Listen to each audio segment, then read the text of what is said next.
Hello and a very warm welcome to the Analyst dated 24 June 2025 brought to you by Vajiram and Ravi, wherein we'll be covering the 7 set of current affairs issues which are featured in today's newspaper. And the handout of this very discussion is available in the description below for your future reference. Beginning with the analysis section, firstly we'll try to understand that why there's a need to enhance the private sector participation in India's space economy and the challenges with respect to the same. Moving on to the second topic, herein we'll try to understand the significance of food processing industry in enhancing farmers' income, and we'll also try to understand the challenges in the entire supply chain from farm to fork. Moving on to the simplified section, we'll be covering the 5 set of current affairs issues in the most simple manner possible, and we'll also be doing the necessary value addition which would be relevant for your prelims examination. So stay tuned. So let's begin with the first topic, which is related to private sector participation in India's space economy.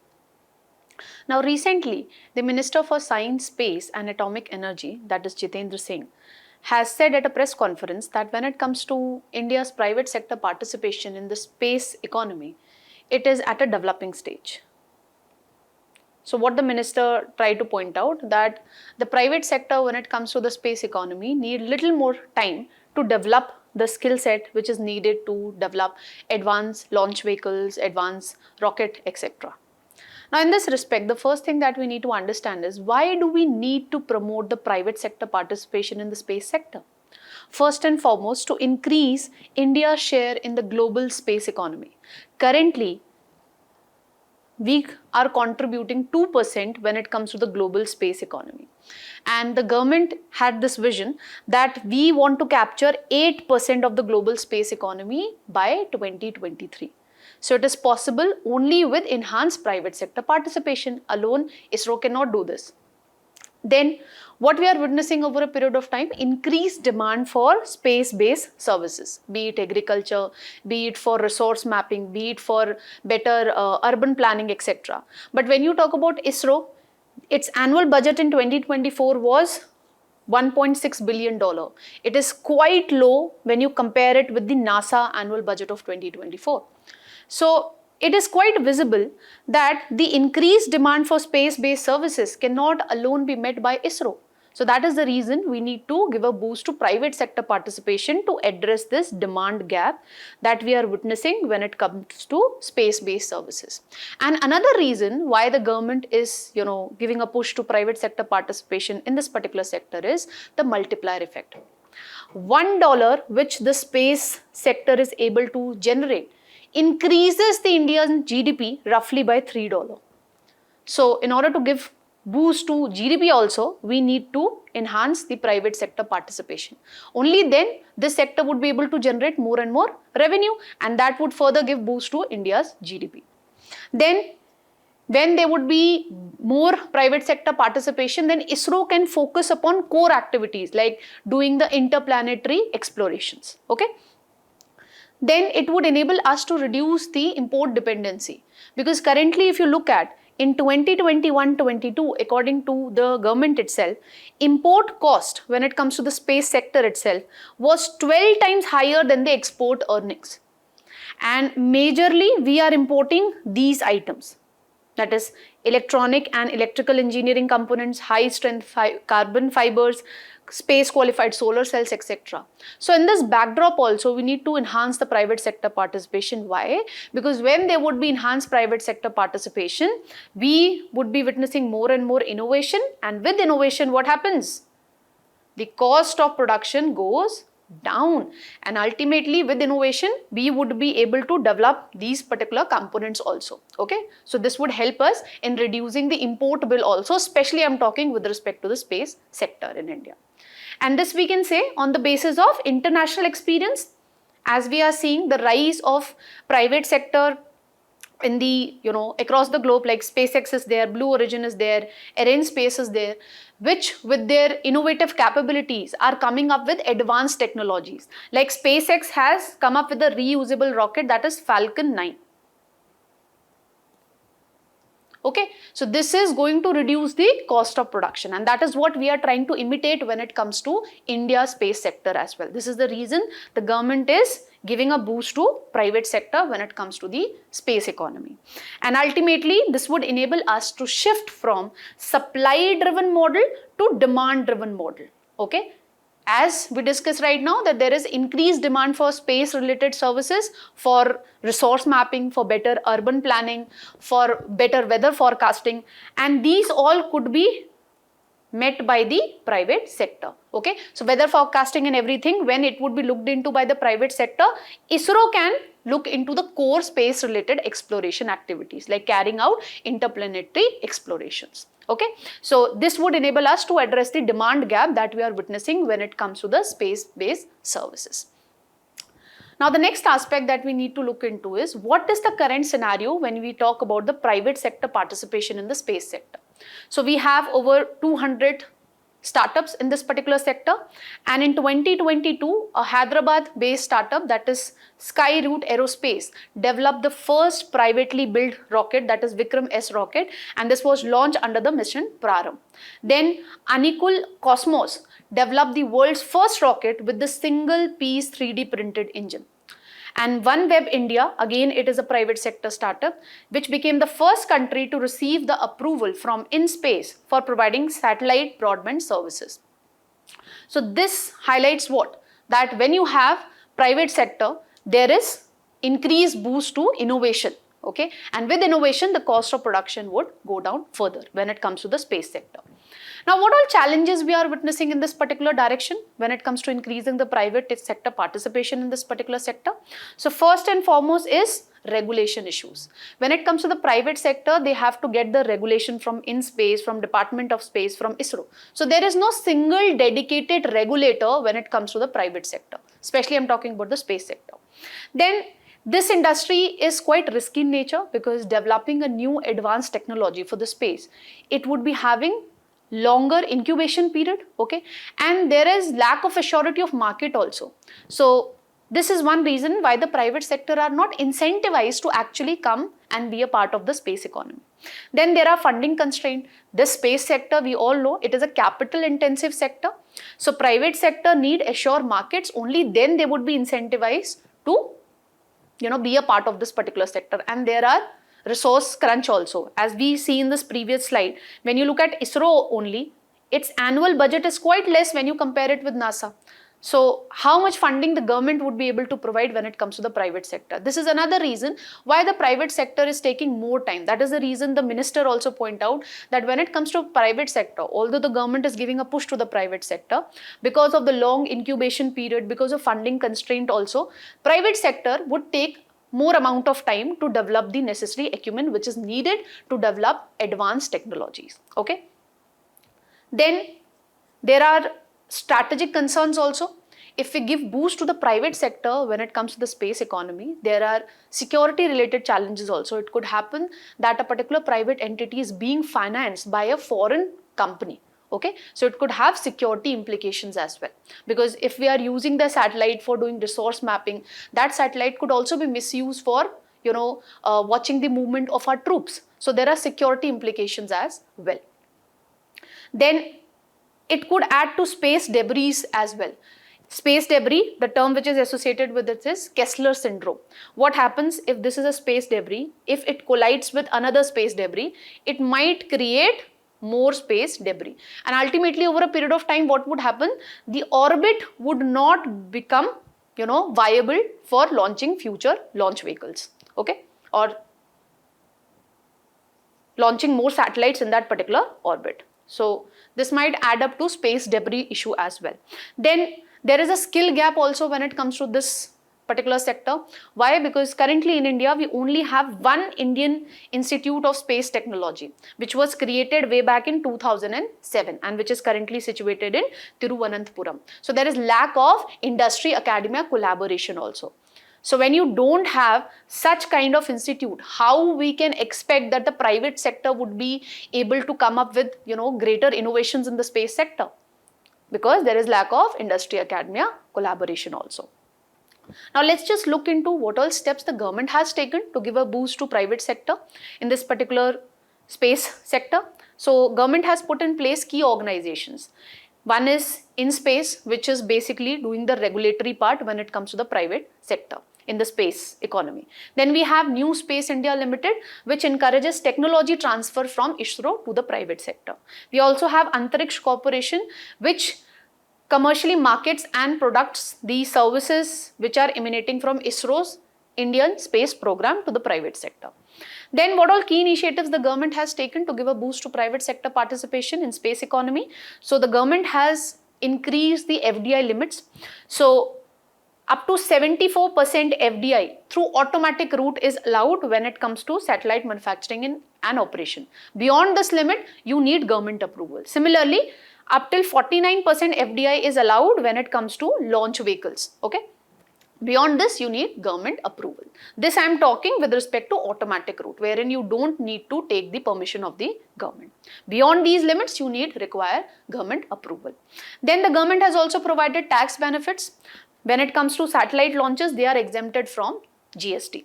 Then mentoring support is also being provided to the private sector. How? So there is a list of retired ISRO subject matter experts which is available on InSpace digital platform. So if these private sector want the advice from the subject matter expert of ISRO, so they can connect with the expert directly and they can resolve their issues, whatever they are facing. Then we are giving boost to innovation also. So we have Atal Innovation Mission. Under this we have Atal Tinkering Lab Space Challenge, wherein the ISRO and CBSE, they are collaborating and they are basically incentivizing the school going students to basically come up with innovative solutions when it comes to the problems that we are witnessing in the space sector. Then we are also giving support to startups in this particular sector through Atal Incubation Center scheme, under which the government has already provided support to 15 startups. Now, apart from the steps that the government has already taken, what more needs to be done in order to enhance the private sector participation when it comes to the space economy? So first and foremost, we need to give a boost to R&D in order to bring down the cost of production. Okay, and in this, what the government can do? The government can come up with the PLI scheme for space grade components. So based on increased sales, the government can provide financial support, because what did we discuss? When it comes to the space sector, it is a capital intensive sector. So government needs to come forward and it needs to provide the financial support to the private sector, needs to provide a hand holding support to the private sector. Okay. So we can introduce a PLI scheme for the space grade components as well. Then we need to address the skill gap which is there. How we can do that? By improving the industry academia collaboration. So we need to come up with more and more Indian Institute of Space Technology, and we should come up with specialized space focused courses in IITs.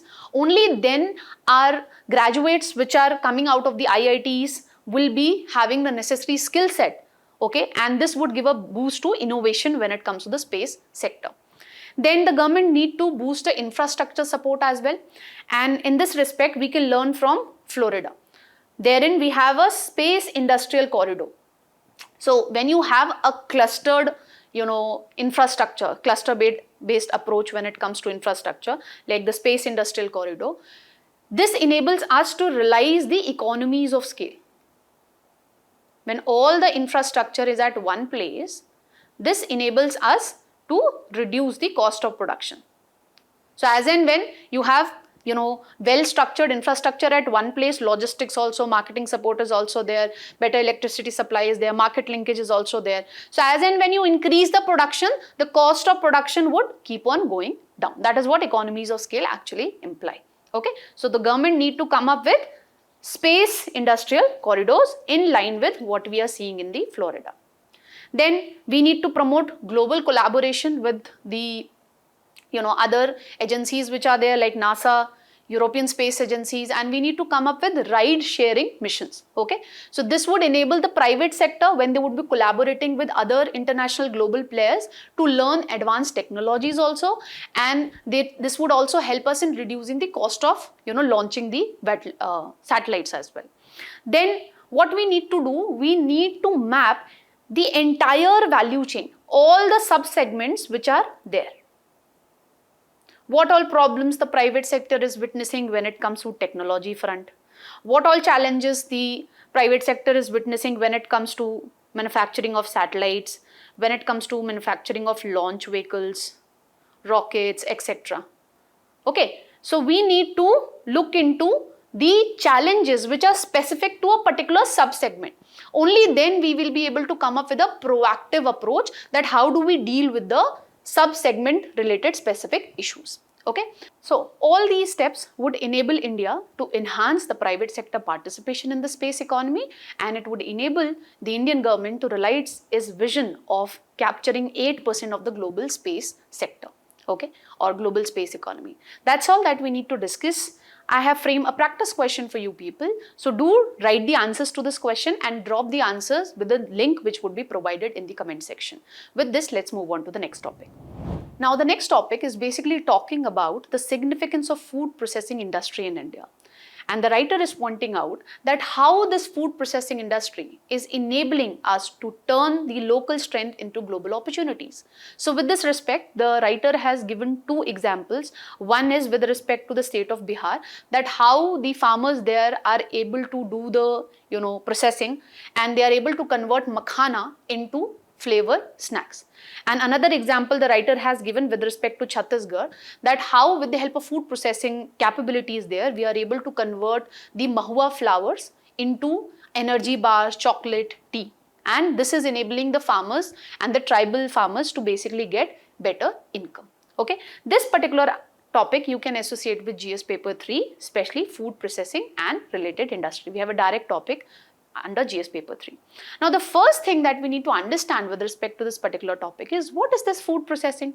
So in food processing, what do we actually do? We transform the raw agricultural produce into consumable food items, that is ready to eat, ready to cook items, okay, through various physical, chemical and mechanical processes. So when you talk about the food processing industry, we have three types of processing. First is minor processing, wherein what we'll do, we'll clean, we'll do the grading, we will do the milling, and we can actually create, example, fruit juices, creating flour, okay, etc. Then in secondary processing, what we'll be doing, we would be combining some raw ingredient to create ready to cook items, okay. For example, bread. You can convert flour into bread. You can convert fruits into different ketchups and sauces, and like we discussed, makhana into snacks.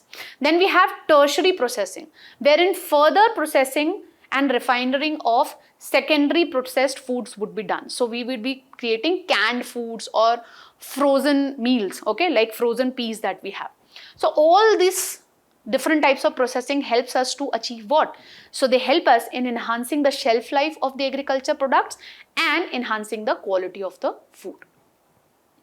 Now, what are the reasons why we are witnessing growth when it comes to this particular sector? First and foremost, India is among the fastest growing economies in the world. If you people have been following the newspaper, recently the IMF has projected that in 2025 itself, India would become the fourth largest economy, and by 2028, we will become the third largest economy, surpassing Germany. Okay, then we have high potential consumers. More than 60% of our population is basically young, and among the young population, this ready to eat or ready to cook food is quite popular. Okay, so you have huge consumer base as well. Then the government has already allowed 100% FDI when it comes to food processing industry. That is giving a further boost to this particular sector. Then the cascading effect of taxes has been done away with the introduction of one nation, one tax under the GST. And the government has also provided a lot of policy support, which we'll be discussing in the subsequent slide. For example, the government has created a lot of mega food parks, etc. And we have a diverse agricultural base as well. We have more than 20 agroclimatic regions. Okay, we are the largest producer of milk. We are the second largest producer if you talk about the cereals, if you talk about marine products, etc. Okay, so all these are the reasons behind the growth of food processing sector in India. Now, why the government is focusing upon this sector? Why it is so crucial? First and foremost, this sector enables us to realize the idea of doubling the farmer's income.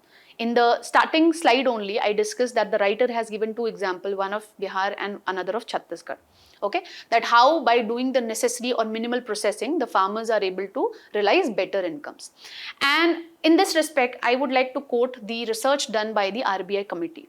So according to the study done by the RBI committee, what it figured out that when it comes to fruits and vegetables, farmers are able to get only 30 to 35% of the final selling price. But the situation is completely different if you talk about milk. Therein the farmers are able to realize 70% of the final selling price. Why this is so? Because when you talk about milk, we have enhanced food processing capabilities. Example, Amul. Okay. But when you talk about fruits and vegetables, we lack adequate food processing infrastructure. Okay. And when you lack food processing infrastructure capability, what happens? There is increased role of intermediaries. Okay. So majority of the share of the final selling price when it comes to fruits and vegetables, it is actually taken away by the intermediaries and not by the farmers. So this is one of the prominent reason why the government is focusing upon food processing sector. Then it would enable us to reduce food wastage. What did we discuss in the previous slide? That when it comes to food processing industry, we might do primary, secondary or tertiary processing, and that actually helps us in increasing the shelf life of the agriculture products. For example, if I convert this tomato into tomato sauce, so its shelf life would increase. Okay, and this would help us in reducing the food wastage also, which is currently around 90,000 crore annually according to Niti Aayog. So by doing the necessary processing, we can actually extend the shelf life of the agriculture, raw products that we are coming up with, and this would enable us to reduce the food wastage as well. Then it would help us in curbing food inflation. How? When it comes to agriculture scenario in India, we have supply volatilities because the production of a particular agriculture product is based on seasonal factors. So in one season there would be higher supply, another season there would be less supply. But through food processing industry, what we can do? We can do the necessary processing, we can increase the shelf life, we can come up with the frozen or canned products. This would ensure supply of that particular product throughout the year, not just in a particular season. Okay, for example, what we have in case of frozen suffle peas. Okay, so when you will be having regular supply of a particular agriculture product throughout the year, we would witness less volatility in the when it comes to food prices. Then it would enable the consumers also to enhance their choices. Why? Because when it comes to food processing industry, it would incentivize the farmers to move in the direction of crop diversification, because food processing industry cannot only rely on rice and wheat. It needs fruits and vegetables, okay, to come up with different types of ready to eat and ready to cook products, okay, like millet based products, etc. Like what we are doing with respect to makhana in Bihar. So this would incentivize the farmers to diversify the products. This is one reason that consumers would be having diversified agriculture food base. Okay. Another reason, with processing, the food processing industry would be able to come up with ready to cook and ready to eat products. So that would further, diversify the choices which would be available with the consumers. Then, according to economic survey of this year, 2024-25, this food processing industry is one of the largest employment providing sector when you talk about the organized manufacturing. And according to this year economic survey, this sector provides roughly 13% of the total employment when you talk about the organized manufacturing sector. So these are the probable reasons why the government is basically focusing upon this particular sector. Now let's just look into that how the sector has been performing. All this data set I have taken from PIB website. So if you go by the annual survey of industries report, when you talk about food processing industry, the gross value addition has increased from 1.6 lakh crore in 2015-16 to roughly 1.92 lakh crore in 2022-23. And this sector is going at an average annual growth rate of roughly 5 to 6%. And the employment provided by this sector has also increased from roughly 17.73 lakh in 2014-15 to more than 20 lakh in 2021-22. As you can witness from this data point also, the FDI in the sector has witnessed an increase. The value of processed food exports as a percentage of total exports that we are doing, that has also gone up. And the share of processed food exports in agri-food exports, that has also increased over a period of time. Okay. Now, let's just understand what all schemes the government has introduced, what all steps the government has taken to give a boost to this particular sector.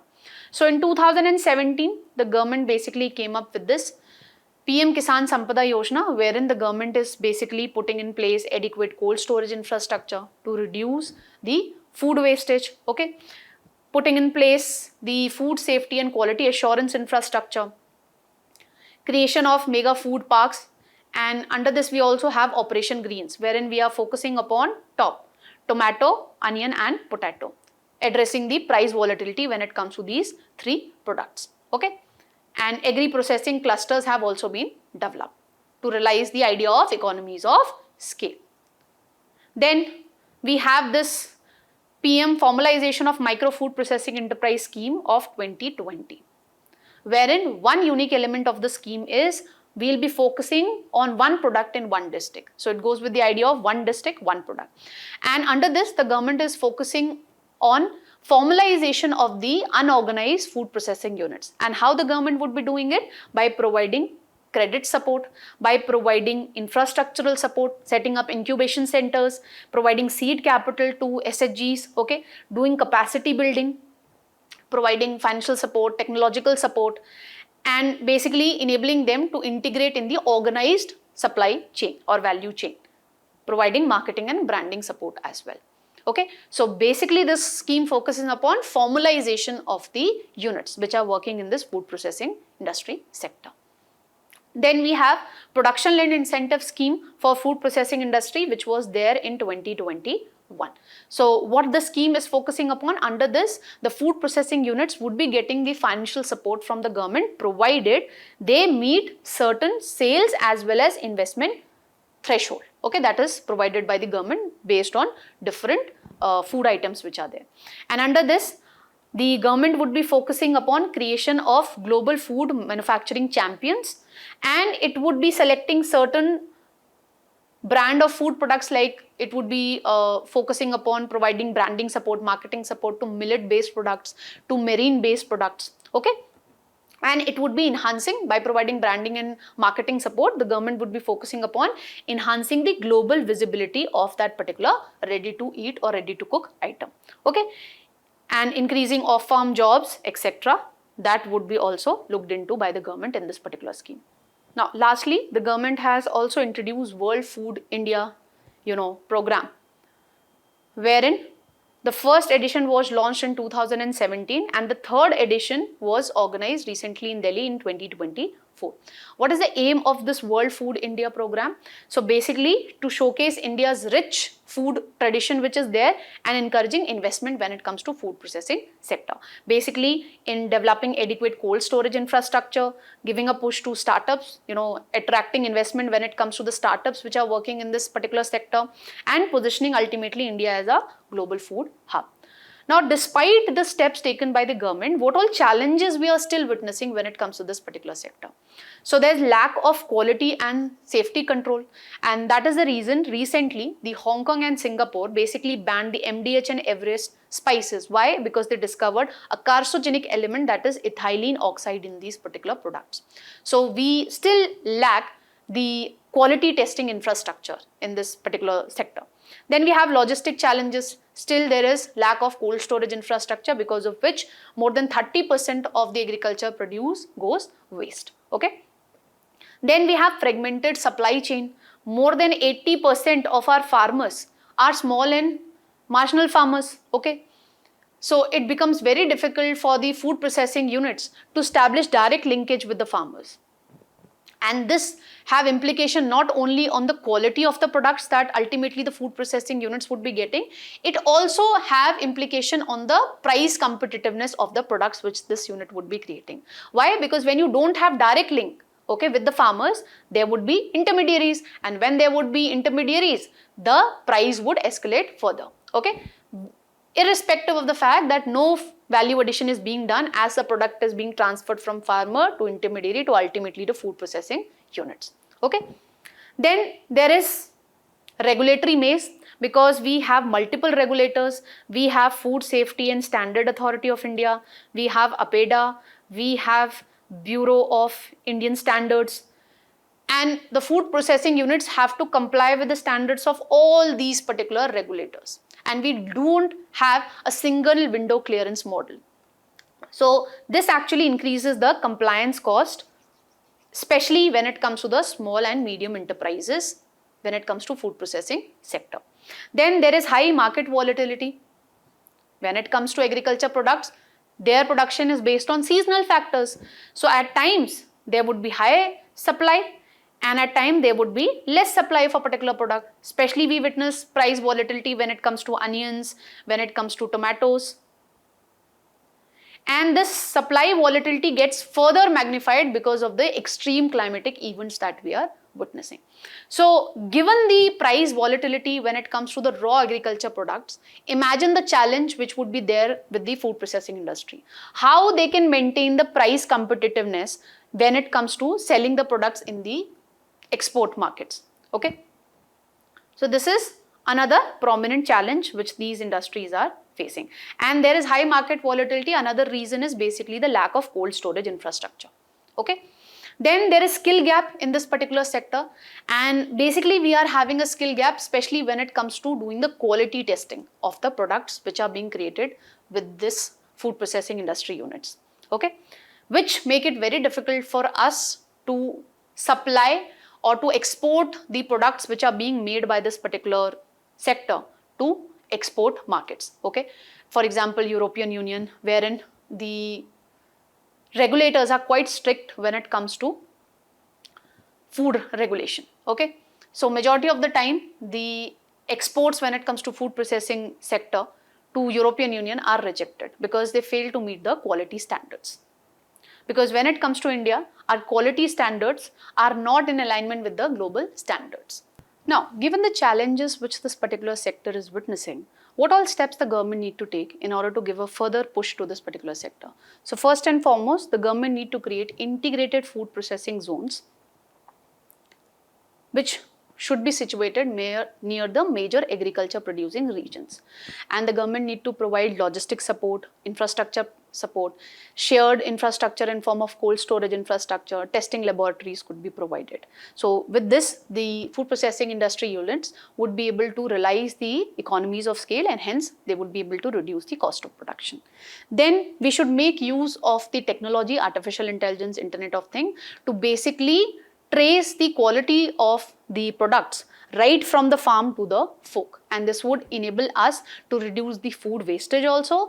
And since by making use of technology we would make sure that we are providing quality products to the consumer, this would enable us to gain the consumers' trust as well in the long run. Then we need to do quality standardization. So currently different regulations are there when it comes to food. We need to standardize that regulatory framework with regard to food, and we should make it compliant with the global norms which are there. That is Codex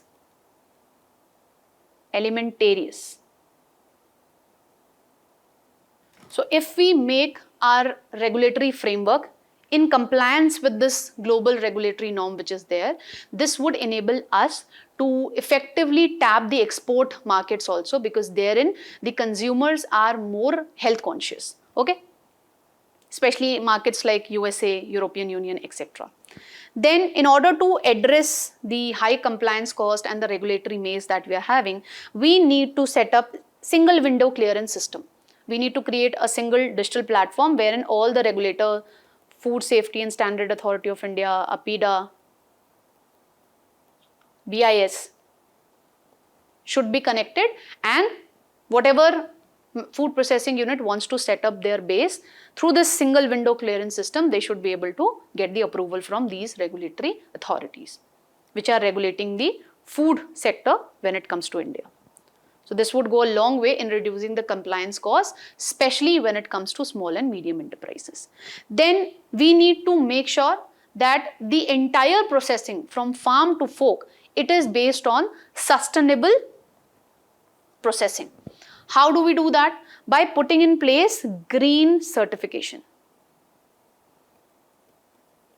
So when it comes to farm, we can provide green certification based on this thing, that whether chemical pesticides are being used to produce that particular agriculture product or not, sustainable agriculture practices were followed or not, okay, water efficient crops were grown or not, water efficient irrigation systems were used or not. Coming to food processing industry, we can give them green certification based on this thing, that whether they are using the energy generated from renewable energy sources or not, and whether they are using sustainable packaging practices or not, or they are using plastics, single-use plastic for doing the packaging. Okay, so this is how, if we come up with this green certification, it would again enable us to enhance the global outreach of the products being made from the food processing industry. Okay, remember I told you the consumers which are there in the export markets like European Union, US, they are more health conscious. So if we come up with this green certification and quality certification, this would incentivize the farmers also, the food processing industrial units also, to adhere to sustainable processing practices. Okay. Then we need to put in place export zones, and in a particular export zone we need to target one export market. We need to study that, okay, if I am trying to export my products to US or European Union market, what is the taste bud there, what kind of products they'll prefer, marine based products, millet based products, ready to eat or ready to cook, what kind of products they'll prefer, and based on that study the government should provide the necessary financial support. Okay, again here also we need to put in place plug and play infrastructure, which would enable us to reduce the cost of production, hence realizing the economies of scale. So all these steps would enable us to realize the Sustainable Development Goal 1 and 2. Now do let me know in the comment section that what is the Sustainable Development Goal 1 and 2. This you can use to write the conclusion to a question if you're writing with respect to food processing industry. Now I have framed a practice question for you people, so do practice this question and let us know your answers in the comment section. With this, let's move on to the simplified section. So, beginning with the simplified section, an editorial has appeared in The Hindu today which talks about the sorry state of affairs when it comes to the economic integration with respect to the SAARC nations. This particular topic we can associate with prelims also, economy part, and we can also associate it with the GS paper too. Now, before we look into the context of the editorial today, let's just understand certain prelim pointers with regard to SAARC. So, this regional grouping was created in 1985. Initially, it had 7 members only, that is Bhutan, Maldives, Pakistan, Bangladesh, India, Nepal and Sri Lanka. Afghanistan was the 8th member which joined this grouping in 2007. Its secretariat is situated in Kathmandu, Nepal, and the secretariat was created in 1987. If you talk about the significance of SAARC based on the data point available with respect to 2021, so this entire region comprised 3% of the world land area. Previously, it comprised of 21% of the world's population. Currently, it is 25%. And the combined GDP of these countries roughly is around $5 trillion. Okay, currently. So, writer is basically talking about this free trade agreement which was signed between the SAARC members in 2004 and it was given effect in 2006. The region also have an agreement on trade and services also which came into force in 2012. Now let's look into what the writer has to say. So firstly, the writer is pointing out that normally economic and in national security are considered to be separate, but there's a huge interlinkage between the two. If you see, when it comes to trade relation between India and Pakistan, it has gone down after the terror attack in Pahalgam. So the writer in the first paragraph is making a point that economy and national security go together. Okay, so border dispute among the South Asian nations significantly hamper the trade and economic cooperation. Not just with Pakistan, this is something that we are also witnessing with Bangladesh. Okay, as Bangladesh basically made a statement with respect to our northeastern nations. So in that backdrop, India has stopped all the export, basically the ready-made garment export from Bangladesh from our land ports, which are situated in the northeastern states. So whenever we have political dispute between the SAARC nations, this significantly impacts the economic integration or the trade relation between the countries. So this is the major reason why this region is least economically integrated. If you look at the intra-regional trade between the SAARC members, it is barely 5 to 7% of the total international trade, which is quite lower if you look into the other trade blocks like European Union. It has 45% of the intra-regional trade. ASEAN 22%, NAFTA, North American Free Trade Agreement 25%. Okay, so the intra-regional trade is the lowest if you look at to the SAARC nations. However, the writer, by quoting the study done by the United Nations Economic and Social Commission for Asia and Pacific, based on the study, the writer is pointing out that we have still not been able to utilize 86% of the trade integration that could be done. It is still unexploited. The writer is further pointing out that if you look at the South Asian region, it is the most populous region in the world. So 25% of the world's population it encompasses, and the combined market of the SAARC nation is roughly $5 trillion. Okay. If you look at European Union, it have 5.8% of the world's population, and the combined GDP is roughly $18 trillion. NAFTA, the GDP is roughly $24 to $25 trillion. So this clearly shows that there is huge unexploited capacity because this is the most populous region and the combined GDP of the SAARC nation is quite less as compared to other trade blocs that we discussed like European Union as well as NAFTA. Now the writer is pointing out the reasons why we have low intra-regional trade when it comes to the SAARC Asian nations. First is because of the terror, attack that we witnessed in the Pahalgam. Due to this, the trade volume between the India and Pakistan has gone down. Similar is the situation with India and Bangladesh. And it is majorly because of inefficient trade governing mechanism and unpromising political environment. Okay. Due to this, what happens? The cost of trading within the South Asia is quite high as compared to doing a trade with a country which is situated far away. So if you talk about the cost of trading between the South Asian members, it would be costing you 114% of the value of the goods being exported. If you compare the trade with US, it would be costing you 109% only. Okay. So about 20% more costly for a company in India to trade with Pakistan than with Brazil, which is 22 times far away. Whereas in contrast, if you look at the ASEAN nations, therein the cost of doing the intra-regional trade is 40% lower than what we witnessed with respect to doing the intra-regional trade when it comes to the SAARC nations. So cost of doing the trade between the SAARC members is quite high as compared to doing the trade with a country which is situated far away. Okay. So in this backdrop, the writer is suggesting that if the SAARC nations want to give a boost to economic integration among them and they want to increase the intra-regional trade, then they need to keep aside the bilateral conflicts from the economic issues. That's what we need to discuss with regard to this particular article. Let's move on to the next one. Now, recently, India and US are going to finalize a bilateral trade agreement. And this bilateral trade agreement has raised concern for two agri-industry. One is the sugar industry, another one is soybean industry. This particular topic we can associate with prelims economy section, or you can associate it with GS paper 2, India and its neighborhood relation. So as the two countries are going to finalize the bilateral trade agreement, because the deadline July 9th is approaching, wherein after this date, the US officials would be giving effect to reciprocal tariff. Now, why these two industries are concerned with this bilateral trade agreement which India and US is going to sign? Because when it comes to sugar industry, currently the molasses which are produced by the sugar industry, that is basically being used as a feedstock to produce ethanol. Okay. And when you talk about US, it is the major top producer of fuel ethanol, and it is also one of the top exporter of maize, which could also be used as a feedstock to produce ethanol. That is why sugar industry is worried. Now, why soybean industry is worried? Because again, when you talk about US, it is the second biggest producer after Brazil of genetically modified soybean. Okay.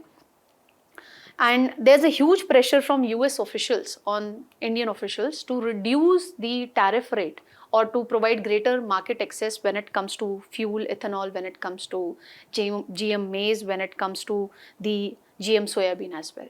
Okay. Now, let's just understand why the sugar industry is worried.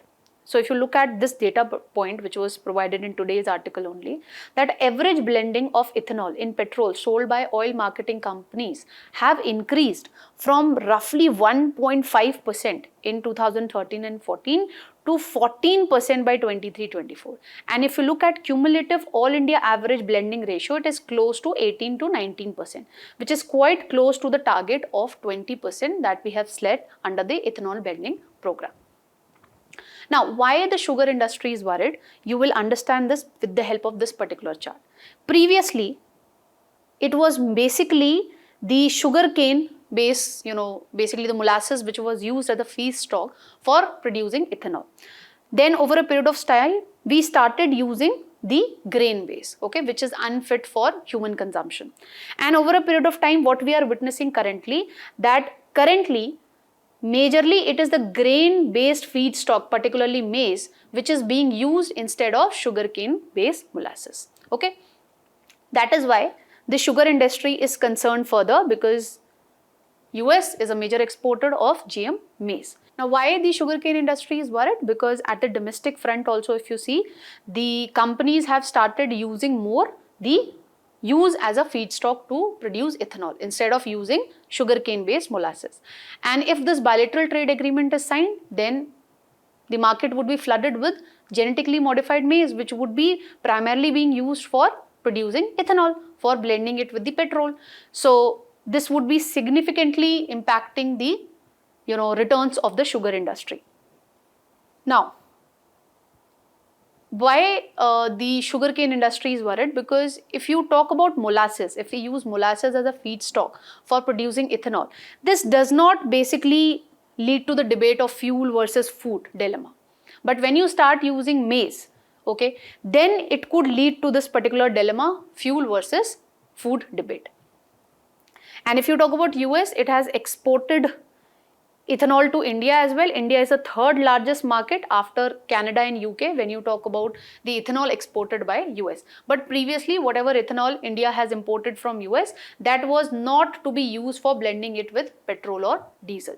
But recently, Niti Aayog in its working paper has highlighted that India should import the genetically modified maize, which could be used as a feedstock for producing ethanol production. This would give a further boost to ethanol production, and we would be able to meet enhanced petrol blending targets. Okay, because US corn is cheap also, and it could be used to meet India's biofuel targets without disrupting the local food and feed markets. Okay. Now, why the soybean industry is worried? We have discussed that how US is the largest, second largest exporter of genetically modified soybean. And in this backdrop, Niti Aayog has also in its working paper has called for importing genetically modified soybean to produce more oil. Now, currently the soybean processing industry is basically situated in MP and Maharashtra, which is the region where soybean is majorly grown. And if we allow the import of the genetically modified soybean, what would happen to 7 million farmers which are currently cultivating soybean? This is what the Indian officials needs to look into. Currently, the soybean industry is not able to get the MSP price also currently at the mandis. And if we further reduce the import tariff when it comes to the genetically modified soybean coming from USA, farmers would be basically incentivized to stop producing soybean and move on to other crops. This would give a severe blow to crop diversification. That's all that we need to know with regard to this particular topic. Let's move on to the next one. Now, recently, the World Meteorological Organization has come up with its report of 2024, wherein it is highlighting that Asian region is warming nearly twice as compared to the global average. This particular topic we can associate with prelims. Now, let's just note down certain pointers with regard to this particular body. So, it is a specialized agency of United Nations. It originated from the International Meteorological Organization, which was founded in 1873. Established in 1950, WMO became the specialized agency of UN for meteorology, basically weather and climate related issues, hydrology and related geophysical sciences. So the main goal of this particular body is to facilitate international collaboration when it comes to development of meteorology and exchange of information and technology related to weather, climate, hydrology and related environmental fields. If you talk about the governance structure of this particular entity, so we have World Meteorological Congress, which is the supreme decision-making body, which consists of representatives of all the 193 members. And this has to meet at least every 4 years to set the general policy and adopt regulations. Then we have Executive Council, which consists 36 members, but it meets every year to implement the policies, okay, which are actually made by this Congress. And it also have a secretariat, which is headed by Secretary General, who is appointed by whom? By the World Meteorological Congress for a period of 4-year term, and serves as the administrative center of the organization. Members we have already discussed, 193 members are there, and its headquarters is situated in Geneva, Switzerland. So recently the World Meteorological Organization has come up with its State of Climate in Asia 2024 report, which it has created in collaboration with the regional and international meteorological organization. Now what the report has to say, that if you look at the average temperature in Asia in 2024, it has increased by 1.04 degrees Celsius, what we used to observe in 1991-2020. And this year could be considered to be as the second warmest year on record. And because of increasing temperature when it comes to Asia region, what we are witnessing? Prolonged heat waves and marine heat waves. Then because of the increased temperature, we are witnessing reduced winter snowfall, extreme summer heat, accelerated glacier mass loss, especially in the central Himalayas as well as Tian Shan, which is situated in Central Asian countries. Sea surface temperatures are also high, and Asia's sea surface decadal warming rate is nearly double the global average. That is what the report has to say. With this, let's move on to the next topic. Now, recently, India and ASEAN officials are reviewing the trade agreement which they have signed previously. This particular topic is relevant from a GS paper 2 perspective again. Now, before we look into what is the context of today's article, let's just understand certain pointers with regard to this ASEAN body. So, it was established in 1967 with the signing of Bangkok Declaration. Initially, we had 5 members who were the founding fathers of this regional grouping. So, these were Indonesia, Malaysia, Philippines, Singapore and Thailand. Currently, it has 10 members. So, it is Laos, Myanmar, Vietnam, Cambodia, Malaysia, Singapore, Thailand, Indonesia, Brunei and Philippines. And its secretariat is situated in Jakarta, Indonesia. Now, let's just look into what today's article has to say. So, previously, India and ASEAN countries have signed an agreement, trade agreement in 2009, wherein India basically reduced its tariff barrier by 71%. But when you talk about the ASEAN countries, if you talk about Indonesia, they reduced tariff barriers by 41%, Vietnam roughly 67%, Thailand again 67%. But what has happened because of this trade agreement being signed between India and ASEAN countries, that in the last 15 years, our exports to the ASEAN countries have doubled. This is the good news. But what is the bad news? Our imports have actually tripled from the ASEAN countries. So this is the reason why the Indian officials are putting a pressure upon the ASEAN officials that let's just review this particular trade agreement which we have signed way back in 2009. And another thing, problematic concern which has come out after the investigation done by the Indian official is that some of the countries of this ASEAN regional grouping, they are receiving raw materials at a highly subsidized rate from China. And then they are doing little bit of processing and then they are exporting them to India. So it is going against the rules of origin provision, wherein the ASEAN countries, they are just doing mere processing and they are labeling it that it is originating from ASEAN countries and they are getting the benefit of the trade agreement which has been signed between India and ASEAN countries. So over the last 1 year, officials from India side as well as ASEAN countries, they have met for 9 times, but no progress has been made till now. Let's see what happens over a period of time. With this, let's move on to the next topic. Now, today's last analyst topic is related to places in news. Recently, Iran has launched missile at US airbase which is situated in Qatar. So this air base is basically Al Udeid, which is situated in Qatar, and it is the largest American base in West Asia, as you can see here in the map. This air base is supposed to have 10,000 American soldiers, which also serve as the headquarters of US Central Command. And Iran has also targeted the In al-Assad base housing US troops in western Iraq as well. There are also other places in news. Israel has also targeted the Evin prison, which is situated in Iran, and this prison is based on Israel military. This prison basically holds the political prisoners and regime opponents. And the Israel has also targeted the Iran Fordo nuclear facility. Okay, so it is a key nuclear enrichment facility which is buried deep in the mountains south of Tehran. As you can see, here it is Tehran, and here you have Fordo. So these were the places in news that you need to cover, especially from the prelims perspective. That's all that we have to cover in today's Analyst. Quiz would be coming right up next. So don't forget to practice the quiz. Till then, keep smiling, keep learning. Have a very nice day, all of you.